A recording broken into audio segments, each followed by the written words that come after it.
laawol kisal ko laawol peewal e ɓantal. وأشهد أن لا إله إلا الله وحده لا شريك له وأشهد أن محمدا عبده ورسوله وصفيه من خلقه وحبيبه بلغ الرسالة وأدى الأمانة ونصح الأمة وكشف الله به الغمة وجاهد في الله حق جهاده حتى أتاه اليقين. الحمد لله الذي خلق الموت والحياة ليبلوكم أيكم أحسن عملا. الحمد لله الذي كتب البقاء على نفسه وكتب الفناء على الخلائق ولا يموت. ثم الحمد لله الذي قال في محكم التنزيل: ولنبلونكم بشيء من الخوف والجوع ونقص من الأموال والأنفس والثمرات وبشر الصابرين الذين إذا أصابتهم مصيبة قالوا إنا لله وإنا إليه راجعون. أولئك عليهم صلوات من ربهم ورحمة وأولئك هم المهتدون. وقال عز من قائل في محكم التنزيل أيضا: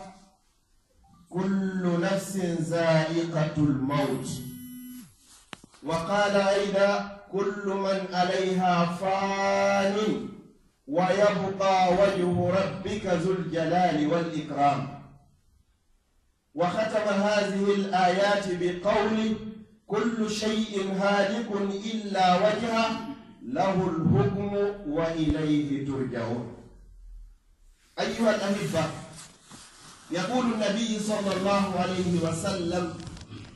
إن القلوب لتصدع. القلوب تصدع كما قال الأخ الفاضل في الجمعة المنصرفة: ألا إن في الجسد مضغة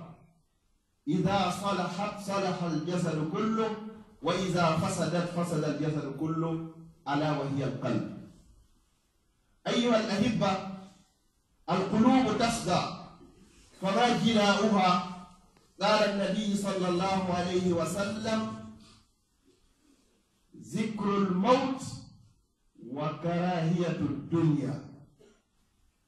أكثروا من ذكر هازم اللذات. قيل: بل ما هازم اللذات يا رسول الله؟ قال: الموت. فإن كلمتي مع حضراتكم أيها السادة الكرماء سوف يدور حول قوله تعالى في سورة الحج: يا أيها الناس. فالنداء هنا للجميع أيا كان، مؤمنا أو مسلما أو فاسقا أو منافقا أو كافرا، وأيا كان من ألوان الناس، أبيضا أو أسودا أو أحمرا أو أخردا أو عربيا أو أوروبيا أو أمريكيا. قال تعالى: يا أيها الناس. النداء للجميع. فماذا يأتي بعده؟ اتقوا ربكم. اتقوا ربكم. لماذا يا ربنا؟ إن زلزلة الساعة لشيء عظيم يوم ترونها تذهل كل مرضية عما أرضعت وتدع كل ذات حمل حملها وترى الناس سكارى وما هم بسكارى ولكن عذاب الله شديد. musibe julɓe tedduɓe, ɓaawo yettude o wiyeteeɗo Allah tawata kanko himo gaynani hoore makko haa ton jina hay gooto e meeɗen. enen noon alaa hay e gooto gaynanɗo hoore mum. O wiyeteeɗo Allah o tagi mayde, o tagi ngurdam, o fii yo jarriba en konko e meeɗen ɓurata woɗɗingol golle. O tagi lannugol ngol fof e hoore ko tagaa kon. O tagi heddagol ngol e hoore makko kanko pet. O inni kala hunde: kullu shay'in halikun illa wajha. no waɗiri on wayri ko lannay ɗum hanko few haa ɗutta o wiyeteeɗo Allah. nde o innuno ko wonkiiji ɗin tun kullu nafsin za'iqatul maut, hay malaikaɓe ɓe yaltiɗo yonno kamɓe na wonkiji ɓe jogii ko ajsamu nuraniya ko tagaɗo yannora o inni aya goo kullu man alayha fani kala ko woni ka hoore leydi ga kon kadi fappu lande malaikaɓe heɓi certitude wondema hande ɓe mayata hande kadi ɓayna ka hoore leydi ga ɓe woni ga kammo ɗo ga o adduyno aya tanmo on tawi on ɗo moɓidiri fof hay hunde ala ko yaltiɗo ko inni kullu cheyin kala hunde haali kon ko halkoto ɗum illa wajha sina kanko jaati makko subhanahu wa taala wo lahul hukmu kanko ni ñawore nde fof woden kala ko ñawaɗo ko ñawitoyto ɗum yewmal qiyama ɓawo ɗum ɗo gayoni wa ilayhi ko faade ka makko ton kanko Allah turja'un en fakku meɗen woni ko ruttete ɗe ko ɓe yaada to ɓe golle muɗo fu daro e yeeso Allah nelaɗo sallallahu alih w sallam ɓe maaki wona alaji usman hutbir ɗo ɗon juma feƴƴuɗo ɓeyni wo huyre wotere hino e bani adam e ɓandu bani adam woti nden huyre ɗon moƴƴi wara neɗɗo fo moƴƴi si nden huyre ɗon nde boni haray neɗɗon o fappo o boni hay so tawi tere luttuɗe fappo haray no moƴƴi ɓeyni ko honɗum woni ɗon ɓeyni o ko ɓernde nden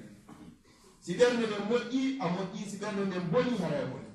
nela sa sallam maaki innama l amalu binniyat golleji ɗin fof ko yettirde ko sabu anniye o ko ɗon noon woni nokku anniye o Allah darata inna allaha la yanzuru ila suwarikum wala ila ajsamikum walakin yanzuru ila qulubikum wa amalikum Allah darata ko komi ɓurni ɗo kaftani mum labakum Allah darata mi ɗo urniti parfum moƴƴo o ha jakay ɗum Allah darata komi danejo ma komi ɓalejo o ha tondina o haton dina ko a ɓalejo ma ko a portojo ma ko a arabujo o falaka o haton dina ko a iwdi nelaɗo ma ko a iwdi jankewani o ha jakay ɗum ko darata ko piiji ɗiɗi ko ila qulubikum wa amalikum ko golle maɗen e ɓernde maɗen golle ɗen no yimɓe ɓe yiyay honɗum waɗani piiji ɗiɗi ko fiyo yimɓe ɓen seedito goɗɗum Allah o seedito kanko ɗiɗi ɗino hay malaika ɓen wawata seeditanadema ko woni ka ɓernde mako wallah subhanahu wa taala o pette andi ko woni to seydina oumar wi wo hasbire yimɓe ɓen ko ɓe feññini ko ko ɓe suuɗi ko acciden ɓe allah subhanahu wa taala ko ɗum yewtere ande yino to musidɓe julɓe tedduɓe bani adama fesa e gaɗuɗa ɗo jawdi andi o fesa ko aduna ɗo ɓeygu am o fesa ko aduna ɗo ɓiɓɓe am ɓen o fesa ɗo galleji andi leydi andi joni hay ɗen wawi wattude ɗo kaydi andi ɓe wulani kaydi andi waɗgol piiji goo Allah noddi en hen fof meɗen o innaari julɗo o innaari gomminɗo o innaari kefeero o innaari fasiki o innaari naafi o inni ya ayyuha annas ko no yo yimɓe ko kala anduɗo ko bani adama nodda e nder waya ɗon ɓay o noddi en si goɗɗo noddima tum ɓe inayi ko noddaɗo joni o ko noddu ɗon woni o noddi e mo yeltani o inni ittaqu rabbakum hunde nde joomi moɗo o innaari o rew mo yeeso ɗon kadi o innaari o juulma yo hajjo e ma yo sappo e mo yeetaji on fii hunde tawata mo ɓe on rande fuɗon pelleta o wompatamo o inni inna zalzalata saa la chey'un azim wono dillede dargal ko hunde hulɓinide ko dillede ɗen o inni no hulɓini o wolaari fi dargal ngal si tawi noon introduction Allah kam mbi fi mum ɗum ɗo mino satti ko ɗum sikkuɗen fi dargal ngal ngal o yeeti en noon misal fi en andu wondema pellet dillede dargal ngal tun heɗɗere mayde hino satti o addani en misal ko tawata ko bani adama ɓuri e yiɗude kon ko mantorta kon o jonni misal ɗon o inni yawma tarawnaha ñande yiyoy ton dillede dargal ngal na ɗi ñande yiyoy ton dargal ngal few dargal ngal ko laakara ñande dilloy net wo tashalu kullu murdiyatin amma ardat wo welsinoto kala nenejo wonnoɗo e muyninde e gaay ko woni e muyninde ko subhanallah nenejo ɗo jogii ɓiɗɗo mum no muyninde si waɗi gim si itti yiiji ɗon nenejo ƴettay ko wallinaɗa hucceya hara haajaka e makko ala noon wawɗo yurmede goɗɗo ɓuri hakkude nene ɓiɗɗo kono dillede men pet haray nenejo haton jinayi ɓunno haray ɓiɗɗo hande kadi wonti fardoyi molnage hoore makko wonti dongal o haajaka e ɓiɗɗo ko o ɓiɗɗo ɗo ɗon mo haajaka neññande fi dillede dargal ko oɗo ɗon salato nenejo o rewa Allah o nafanima a yiɗamo jaka na o goɗɗum e ma a considérari mo ona fari ma fus ko fus si wona ɗum si sattino ɗaɓaɓi mo maaki oɗon ittaɓenɗamo hannde jaka yoko haala wona haqiqa tasalu kullu murdiatin amma abdat no gasa on diginna joni ko ɓay hara bogon no teddi o wata yaadugolle makko o pesa 10 kilo ma 20 kilo allah addi misal go yeeso ɗon kadi wa tadau kullu dhati hamlin hamlaha nden ñande sawnoɗo ka nder reeɗo jibinay ɗon ko innete ko lebbi jeenayi e balɗe sappo nande ñande ko innata sa yehi ka labdade hewtari nande ñande ko innete joni yahay toɓe provoca nande ñande nden ñande nene yo jibinana hoore muɗum ngata e muusude ala ko sonnajo heɓata e muusede ɓuri ko wiyete ko ngata nden ñande ngata muusatamo hakke ko tawata ko dilli kon ko ɗum maafini o ɓuri ngata on nden ñande wa tadaw kullu zati hamlin hamlaha ko sawno konka nder reedu nanen koko joggino konka juuɗe makko o woni e liɓude o yaha joni noon koko woni ka nder reedu makko kon hay sey ko nden ñande reedu woni ko toɓɓimo o jibinay ngel angel waaloɗa o huccita o yahara o ha jaaka ara no lande sonnaɓe ɓen ma ene worɓe gahiɗe suti si sonnaji yehi ha heɓi lebbi jeeɗɗi lebbi jetti lebbi jeenayi alhaali makko on ɗon ko honno wayi kunno ko jibire ko yawa wonnata musel ko jibiri ko sabu honɗum zalzalatu saati dillede darna wa tadaw kullu zati hamlin hamlaha allah yeeti en alhaali woɓɓe goo kadi wowa taran nasa leñande a yiya yimɓe ɓen fop o ndaari julɓe ɓen ma heefeɓe ɓen wa taran nasa a yiya yimɓe ɓen fop maɓɓe leñande sukara koɓe siwruɓe koɓe suluɓe no wayno so tawi goɗɗo yari beere ha o gayni mandal inde no yarata ɗo ko non yeroyta yimɓe ɓen leñande sikka ɓe fof ɓe yaruɓe suli allah yimɓe wa mahum ɓe sukara ɓe sula fes na ɓeerewol ɓe yari ɓe mandal ina hay hunde heɓade walakinna azaba llahi shadid ko woni tun ko letti allah ɗen woni ko satti e maɓɓe leññelde ɗo noon koko itti kon tun nde wotere allah subhanahu wa taala mo tagi malaikaɓe malaika goto andaɗo e foti wa ma yadamu junuda rabbika illa hu kono noon woɓɓe goo hino toon malaika no e nder malaika lamɗo malaika o wiyeteno jibril o woni aminul wahyi ko ɗon halfina fi addugol wahyi on e annabaɓe o tagi toon malaikajo go o wimo mikail o halfini on fi keneeli ɗin e pelleɗen e ndiyam ɗan saji go ndiyam sigaɗin piiji fof on no halfinaɗo kala o wodiri e alimentation o mikail hikkori ɗon o tagi goɗɗo o wimo malakal maut malaikajo wakkilaɗo fi mayi qabilul arwah kono ɗon woni ko warata ila allah fuɗɗi tamude ila kabila e haabila wartidirno ila yawmil qiyama ko on ɗon woni e herjude ara innugol mo asarail ko faljere ko malakul maut woni inde makko on no kadi halfina on mission ɗo o tagi malaikajo goto o wimo malik o malik ɗo o ƴetti saabije yiite jahannama ɗen o halfinimo an jogo ɗo golle ma ɓuritugol ɗum naata sota allah wayi mo noppi tawata o nantaka e sina ko allah subahana taala yamirimo o ɗum allah yewta qouran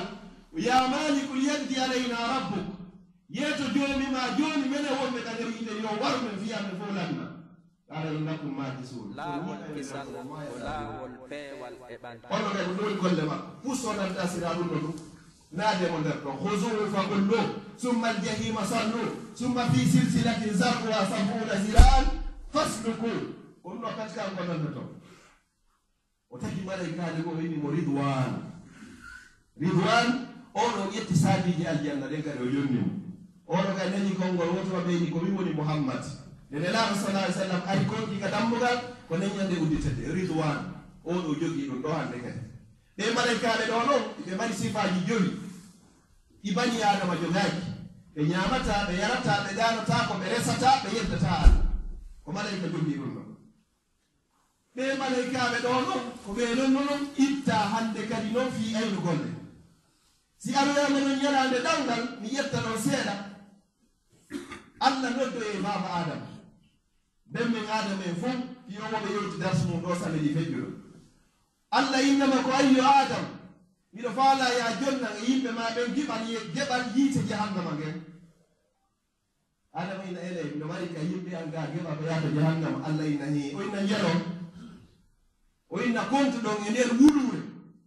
1000 personnes fof addanaɗa ɗon temeɗɗe jeenayo e capanɗe jeenayo e jeenayo ɗum ɗo ko ɗiɓe yiite jahannam gootum kadi yaaka kaal janna subhanallah e nder wuɗure gooto yaaka aljanna temeɗɗe jeenayo e capanɗe jeenayo haɓɓe haa yora bugoye ka yiite jahannam maynenaɗo sallallahu alayhi wa sallam jangi ɗe hadiseje ɗo yeeso sahabaɓe ɓe fof ɓe wulli ɓe fof ɓe maabi si innama e nder wuɗure fof ko gooto bette heɓoyta aljanna aray ɗum ɗo maapini de musidɓe so daride no alhaaliji ɗi fewndori noon fewndo sur la planète e hoore leydi ndin fof ko ɓeyni ko 7 milliards et demi yimɓe woodi tout dernièrement ɗo ɓen hewti 8 milliards e nder on 8 milliards que ça soit ko 7 milliards et demi ma ko 8 milliards ko 1 milliard et demi woni julɓe ko lutti ko fof wona julɓe ko e nder on 1 milliard et demi ɗon kadi mo ɓeyni ko laawol e laawol fof sallah sallam woni ko jokki ko e nder on 1 milliard et demi ɗon kadi mofte nelaaɗo ɓen fecciti becce 97 ko goni ngono hadis ɗo e nder wuɗure nde ko gooto nelaaɗo sa sallam ɓe maaki mofte maɓɓe ɗen feccita ko becce 97 wooɗe foɓɓo majje kaka nder yiite jahannama si wona fedde wotere ɓeyni gonde won nden woko ɓen jokkuɓe kitabu allahi wa sunnati deftere allah ɗen e sunna nelaaɗo sallllahu alayhi wa sallam joni noon nde ñalaade ɗo wiyeteede zalzala ko nde ɗo bani adama mari ko gerda arana musidɗo makko nde ñalaade ɗo a wopatande ko nde ɗo wonɗa haalɗa heblanaade arana yawgol lagide nde ñalaade ɗo ko nde ɗo haanuɗa gollal ngol har wona fii ka hootaka ka hewtitoya nde ñalaade ɗo pellet a wopatande ko nde ɗo haalɗa ƴettande njooɓaari hara ka fottuɗa e mayre woni ɗa waɗi pireya yahay har nayi no wanuwo to eta suudu la ko ɗum allah inni suratu yasin la yastatiuna tawsiyatan wala ila ahlihim yarjiun si tawi ɗum ɗo ari mayde nde ngari si nde tonki nde habbotako ha nodda ɓiɓɓe ma ɓingu ma weldiɗɗo ma wasiyoɗamo mbuɗian ino nokkel kaarijo no halfiniɗam miɗo ñawli ɗum ɗo miɗo ñawla ɗum ɗo nde habbotako allah watti yeeso ɗo wala ila ahlihim yarjiun a wata kadi wonde ka ɓeydi wone ma goɗɗo ine taji on ɗo kay ɗo koye keesuwal no gasa somi maayi ɗo ɓe itta e tere am acce jomi yaalagi ɓe maayoya toon ka amin fuuta nder aɗa ɓe waɗnaelan toon wala ila ahlihim yarjiun waccata ɗum o few ndaare o musidɗo meɗen julɗo saudi en yibinaɗo e nder mamlakatul arabiyatu saudiya leydi ndi allah ɓuri yidde leyɗe nde fof makka o wuura toon o janɗa toon o heɓa toon jawdi o janga toon o janna toon o waajo toon kono tawata allah no hoddi o yalta e nder to o traversa continent asie o fof o tippoyo e nder afrique o yaha ha e nder leydi lagine kadi o yaha ha ka lagine hatti toon kadi o yehi ha ɗoggo tawi o to wata hewtoyde kaɓe fottide waɗoygol da'awa toon tawi ko ɓeɓe tippoɓe lumbina laago ɓe hewtoya motori o waaji o ha o gayne o tawata ko toon woni ko maayoyta ɗum ko gongingol ko allah subahana taala daari ka deftere makko wa ma tadiri nafsun bi ayi ardin tamut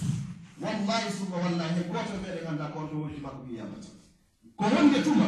ko nokku honto ko honno ki yaltirta nde ki yalta koye hoore honɗum ki yaltata wallahi goto meɗe ganda ko ɗum ɗo goɗɗo haani wullugo hande hiɗen juula ɗo hiɗen janga hiɗen waajodira e hara koye hoore ɗum ɗo allah ittitata en ɗum ɗo ndi haani wullugo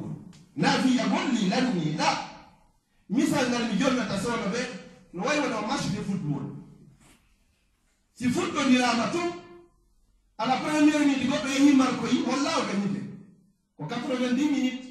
arrêté joué no woodi prolongation no woodi no wawa joué ɗo haala dernier rutta 2 minutes goɗɗo égalisa ɗon markano ɗon ka fuɗɗode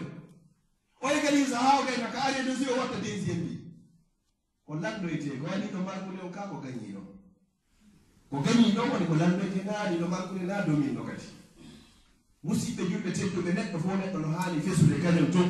to waɗanninɗa kuuraji ɗi waaliɗa yiya gonko niɗɗiti ɗon anda pellet kiwonki maki yalte anda pellet ñande ko weetuno nange yalti kuuran huɓɓina ndiyan saaƴi tawi gooto e meɗen ala e hoore waɗa enen ɓe wonɓe ka nder juulede ɗo fof tawi gooto ala e hoore waɗa ɗum waɗuno ko wallahi summa wallahi sifa ɗum kadi watte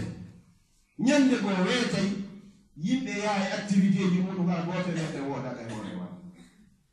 nden ñande ɗo nde ɗum ɗon huna waɗa haray ko hono ɗum wonki maki yalti ko ɗum ɗo goɗɗo haani mullugol toro Allah wiya allahumma arzuqni husnal khatima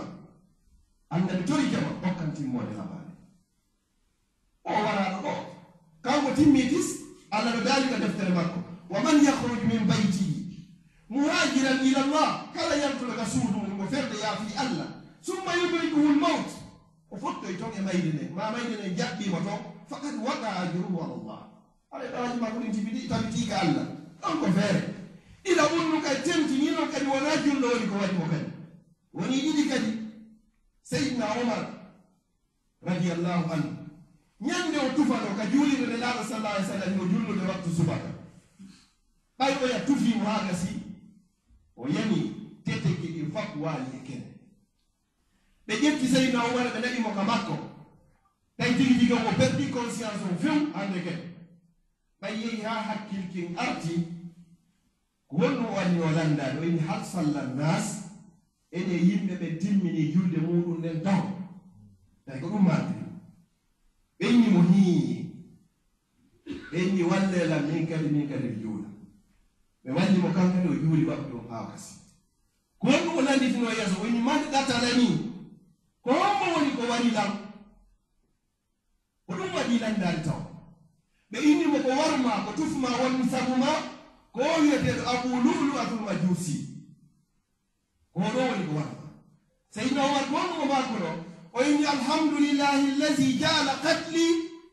bayna yaday rajulin lam yasjudu lillahi qat emba allah mi weltanikema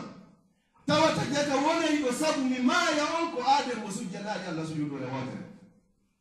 maɗa yewtere gonno o woni yalɗo shahidi ko ɗum ɗo o torino kadi ñande o darino ka fello arafa tawi hoore waare makko nde fof rawni hoore nde fof furɗi o towi e duuɓi o inni allah mi torikema arsikande mi maaya nde mi maayara ko mbiyanɗo shahid hala kadi kaka leydi annabajo ma on hala ko ɗo woni koye maayata ɓayo toriki o duwaɗo sahabaɓe fof daari o inni ya amiral muminin a torike ɗon piiji ɗiɗi sertuɗi mo yenen shahidi ɓe o yaka maydanol qital ka wartindirtoyte toon jonnon ko onno wonirɗa ma yallo shahid toroɗa kadi allah waɗe ka saare nde laaɗo sallah alih sallam seydna oumar ndaare nde ganno o inni wallahi wona gooto e moɗon wono ɗoni komi tori innama saaltuhu rabbi ko joomi a woni komi tori ko ɗum nelaɗo sa sallam maaki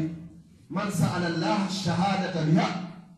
kala tolliɗo allah nde mo maayo e wonata ko yallo shahid allah on arsika e mo ɗum ɗo hay sen ka danki makko woni ko maayi seydna omar allah o arsikimo ɗum ɗo himo julnude waktu ɓurɗo mawde waktuji nde waktu subaka honto ka juulide nde laaɗo sallllahu alayhi wa sallam tawata kadi ko homoni waratamo ko kefeero gelɗo allah mi turki rabbul ibade o yo allah okku e battane moƴƴo aqulu qawli hada wa astahfirullah li wa lakum fastahfiru innahu huwa alghafuru rahim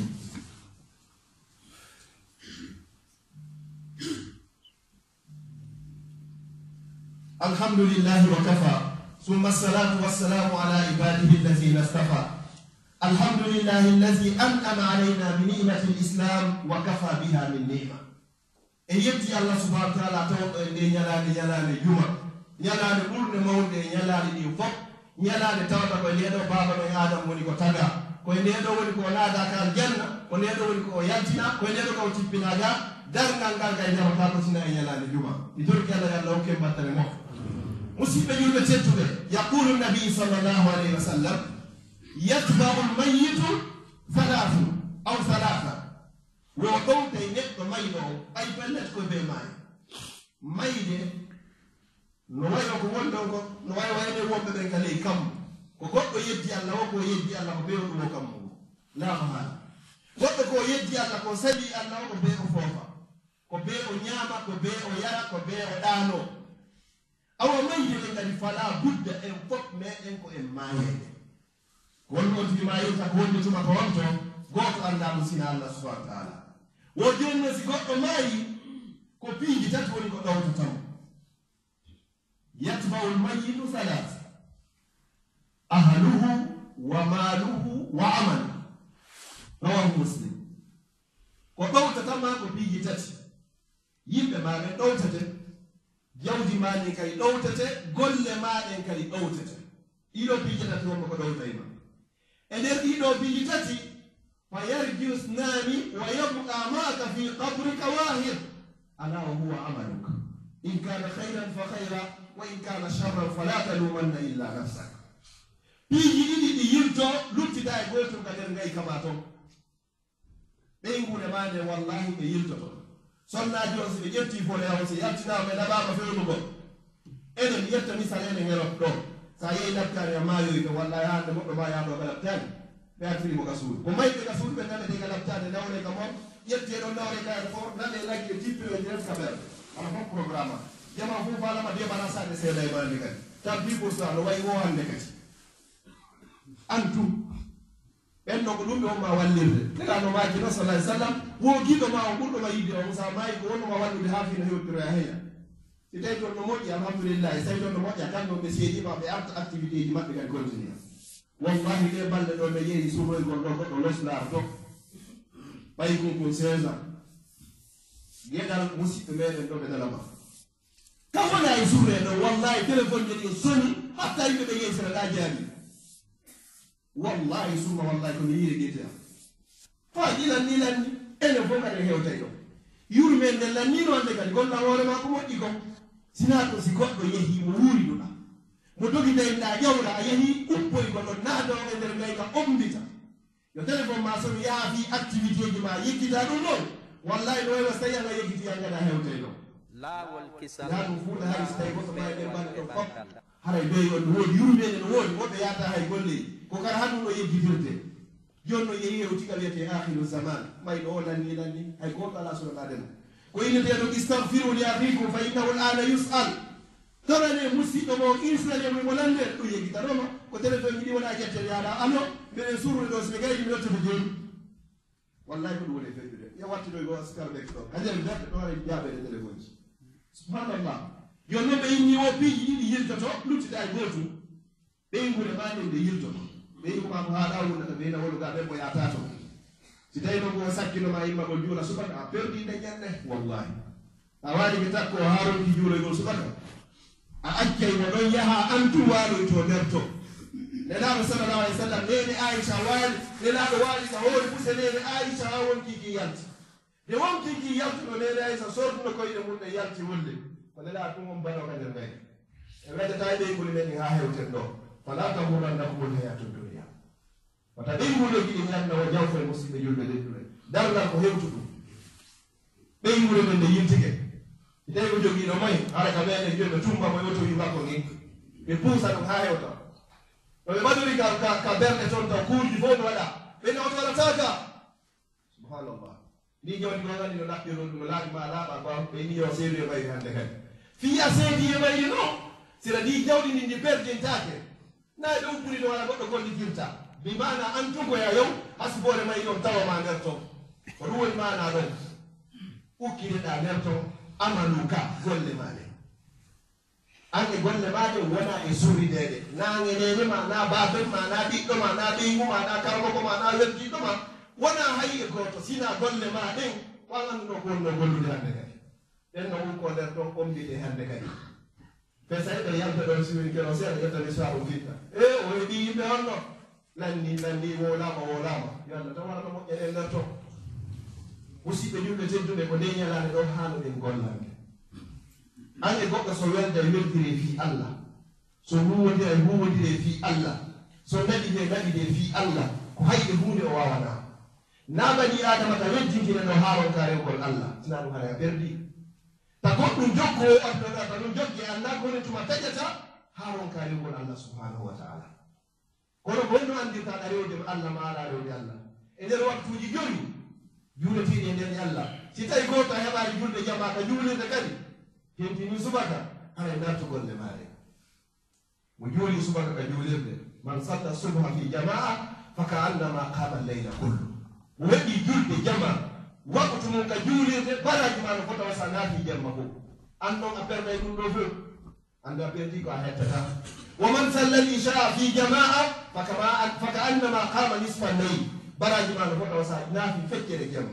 بردا بندوكتي لله رسول الله صلى الله عليه وسلم ماكي ومن فاته صلاة العصر فقد حبط عمله وكان بيرلو يولي على سرا نفوت وسيتاي أدرني جول galle ويتي كون فيلا ديبلكسي مولا نايجي هلا كرا يولو دون galle labari walilo الله أكبر ما صنع جبوله الله أكبر ما إيدك الفيوم منولو worɓe e rewɓe jawdi watto hoore ɗon yaha golle arta tawa ɗum on fof allah waɗi ka asfir makol ko ɗum ɗo ɓe nannintini gol ngel ni neɗɗo perduɗo julde alansara wona de mo juulade alansara ko waɗota imam o salmi subhanallah yono ɗum ɗo fof a berde yum ɗo ko siɓe julde tedduɗe mi torki allahu subhanahu wa taala on yo allah okku en battane moƴo musidɓe julɓe tedduɓe mo ɓeɓe sujji woyo wiw allahumma arzuqni husnal khatima allah hokkan timmode labani ina wawi wonde ka arabo wolu sawata wonde wolu ka haalama allah mi torike ma okkume battane moƴƴo bani adama kon ɗo haami tawade naaka fuɗɗode darete kaka lannode o warnoɗo wonkiji 99 o sakkitoro e rewo allah on mo sujjanade allah ha hande sujudure kono timmode nde moƴƴi allah yaafimo hokkimo aljanna mineɓe firawna ɓe ɓuri duuɓi 90 koye shirku billahi ɓe woni e nder bimbino gootum ay kamɓe annabi moussa ɓe fotti ɓe tawi pellet ɗum ɗo na mbine yagal ni pellet ko gonga ni ɓe wino amanna bi rabbil alamin rabbi moussa wa haruna minen min gommini nden jeeɗo windere nden jeyi moussa o jeyi haruna firawna bonɗum wino law atti anna aydiyakum mi takkitay juuɗe monɗen e korƴe monɗe wara o arjuranga ko wala usalli banna ko fapmi fembay wonɗuɓe jalmini la gayra inna ila rabbina munqalib minen ka joomi aɗo min wawta waɗu men kala ko fa allah si wonki ko yaltino fu sawawanaɓe hande kadi ala hay e hunde bani adama ko wawi bani adama sina so walli mo heeɓi moƴƴo e battane moƴƴo mi toriki allah subahana taala yalla hokke battane moƴƴo hay musidɓe meɗen no tori en fi sabilillahi fi juulirde mi toriki allah kala waɗuɗo ɓuuɗo goɗɗo ɗo fi nden juulirde ɗon yo allah hokkumo battane moƴƴo mi toriki rabbul ibadi o kala waɗɗo hara ko ennero goto pet sabu nde yewtere nde ɗayno nde battani e makko kadi ndemo maaya yo maayo hara ko la ilaha illa llah woni ko sakkitori mi toriki allah kala tawata mo mawɗo mo no lutti e hoore gurɗa yo allah moƴƴi battane maɓɓe ɓe mawɓe mum faatiɓe fof hakkudeji meɗen ɗo yo allah tawara ɓe fulɓe ka firdawsil ala wonɗo toon e newende o yo allah duumimo ka newende kala wonɗo toon haraymo e sattede e lette e ɓittede ko allah woni jogiiɗo newende yo allah ittuɓe ka sattede nawaɓe firdawsil ala ene ɗo kam woynirɗen ɗo ni e ɓeygureji meɗen fof e kala julɗo ka woni kala sattiraɗo yo allah hoynanmo kala nawɗo ma nawniraɓe yo allah o sellinamo mawɓe wonɓe hakkudeji meɗen ɓe torki allah yo allah ɓoynuɓe hakkudeji meɗen yo allah pooɗu balɗe maɓɓe moƴƴina battane maɓɓe kadi ene sukaɓe yo allah hokkoren gurnan juutuɗam waɗaɗam barki mi torki allah subhanahu wa taala o marɗe ɗen hakkudeji meɗen yo allah o ɓeydanɓe ɓe jogaɗi ɓe tan fof yo allah o hokkorɓe jogiiɓe kaydiji ɗe yo allah nafirɓe waɗi rewirɗi allah kala woɗɗo ɗo mo jogaaki kaydi yo allah hokkormo kaydi waɗaaki barki rewirde allah e torki rabbude ba nde juulide meɗen yo allah hollu en timmode mayre torki allah yo allah hollu en timmode mayre kala ko bonnanta e o nokku ɗon torki allah yo allah o woɗɗi kala jogiiɗo feere moƴƴere ko moƴƴinde hakkudeji meɗen yo allah o ɓallu kala jogiiɗo feere bonde ko lañƴete hakkudeji meɗen yo allah o sanji watta ɗam ko moƴƴi rabbana atina min ladunka rahma wa hayyi lana min amrina rachada allahumma la tufarrik hadha al-jam'i illa bi dhanbin maghfur wa sa'yin mashkur wa amalin mutaqabbalin mabrur اللهم اجعل جمعنا هذا جمعا مرحوما وتفرقنا من بعد تفرقا معصوما اللهم لا تجعل فينا ولا معنا ولا من بيننا شقيا ولا مطرودا ولا محروما اللهم انا نسالك حبك وحب من يحبك وحب عمل يقربنا الى حبك اللهم انا نسالك فينا الخيرات وترك المنكرات وحب المساكين وان تغفر لنا وترحمنا واذا اردت فتنه قوم فاقبضنا اليك خير مفتونين برحمتك يا ارحم الراحمين اللهم ارزقنا حسن الخاتمه اللهم ارزقنا حسن الخاتمه اللهم ارزقنا حسن الخاتمه اللهم هون علينا سكرات الموت اللهم هون علينا سكرات الموت اللهم هون علينا سكرات الموت بفضلك وجودك وكرمك يا جواد الكريم وصلى الله على نبينا محمد وعلى اله وصحبه وسلم تسليما كثيرا وما كان من توفيق فمن الله وحده وما كان من خطأ او سهو او زلل او نسيان فمني ومن الشيطان والله ورسوله من براء واعوذ بالله ان اذكركم وانسى واعوذ بالله ان اكون جسرا تعبون به الى الجنه وتركي الى جهنم واقم الصلاه laawol kisal ko laawol peewal e ɓantal